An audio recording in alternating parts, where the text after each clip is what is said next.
People of God, so I have a message to relay from one of our elders. I just ran into an elder I ain't seen in a while. Good man of God. Well, he's always been encouraging and stuff like that. He's a decent man of God. 72 years old. Good guy. But he was telling me he's this year is him and his wife 50-year anniversary, and so he said he's 72 and his wife is 65. And he said, uh, when he saw me, he ran up to me and said, "Hey, seen you in a while." He's always been a good guy. Over the years, he's always given me good advice. He's a prayerful man. He's truly a man of God.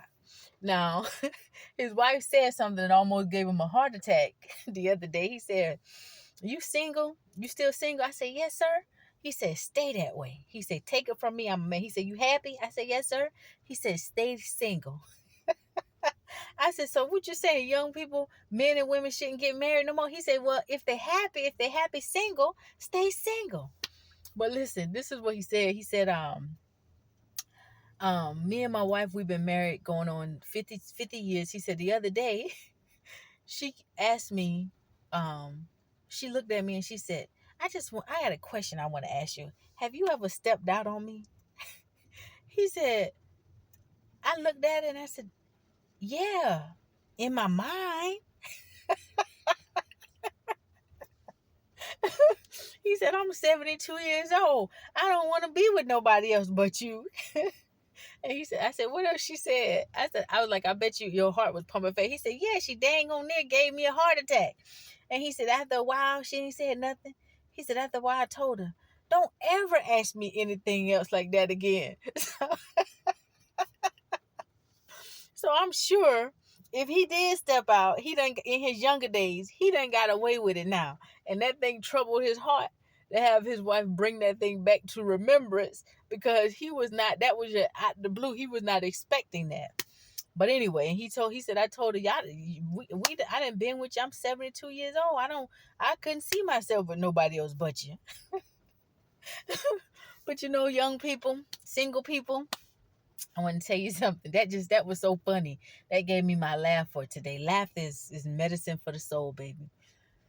But I want to say something. You know, when we are single, we have to please God. You know, all we got to worry about is pleasing God. And then we can take our time to really explore life, achieve all of our goals, everything that we wanted to work on. We don't have any type of restrictions unless you have kids, you know, or animals and obligations that you have.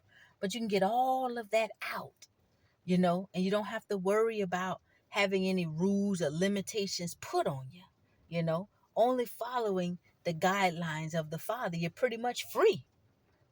And so once you get all of your everything that you wanted to do in life, you don't have anybody limiting you.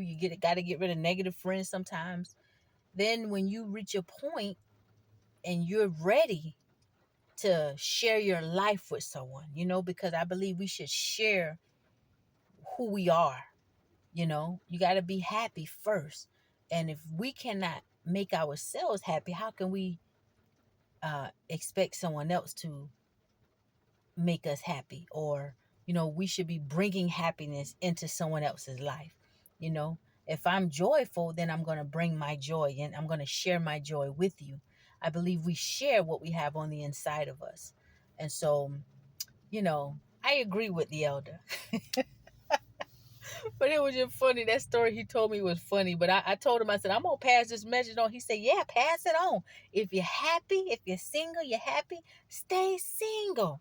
And you know what? There's so many. Now that he put my mind at that, there's a lot of people who are getting divorces. And it's been going on, but it's not just, I'm not just talking about divorce, period. It's a lot of elders who are actually, you know, going through um, troubling times. And it just goes to show you that we have an adversary. It's a lot of elders, middle age, there's no age limit to it. But the enemy doesn't like, for one, the adversary, he hates covenant. And God honors covenant. God honors covenant. But when you are a man or woman of God, you have to be, you got to know the spirit of somebody. You got to tie your spirit with someone else who's a man or woman of God, and not just anyone proclaiming to be a man or woman of God. They have to have the capacity to know how to be able to embrace you, to love on you, to protect you, to, cover you, to, and not feel, how can I say it, or not try to dim the light of Christ that is operating on the inside of you. You know, oftentimes some of God's most gifted people, they're called to be alone in life, for seasons. And then when the timing is right, you'll know it. You'll know it. But anyway, I'm just passing on that little advice. The elder said, if you're happy, stay single. That's the advice of the elder, 72 years old, married for 50 years, and he's still working, man of God, got a good heart. You say he wouldn't want to be with nobody else but his wife. He loved his wife. But he is giving the advice. I didn't ask him why. He just said, if you're happy, stay single. That's his advice for men and women. Y'all continue to have a blessed day. We got some rain coming down here, but I'd rather deal with the little rain that we have. It is beautiful. But I'd rather that rain than another hot day. I wanted to kick back and rest today, but after helping my friend, I decided, why put off the day for tomorrow? If I go ahead and do the work that I was going to do tomorrow after I rested today, if I go ahead and get that out of the way today in spite of the rain, then tomorrow I'll be free. I won't have anything to do tomorrow. I can instead of taking my rest day today, I can take my rest day tomorrow, and I'll have 2 rest days, Friday and Saturday, right? So anyway, y'all have a blessed day. Oh, excuse me, I love you. If you are, what did the elders say? If you're happy and single, stay single. Stay single. Don't let nobody rush you into marriage, and build a friendship. Build a solid friendship. Anybody, in my 2 cents, this is my advice. If you can't build a solid friendship with nobody, you don't even need to be tying your soul and coming into any type of contractual unity with them, period. Be friends first, be friends first. Learn people first, and keep your freedom while you're friends. That way, you'll know what you're walking into together, right? So have a blessed day.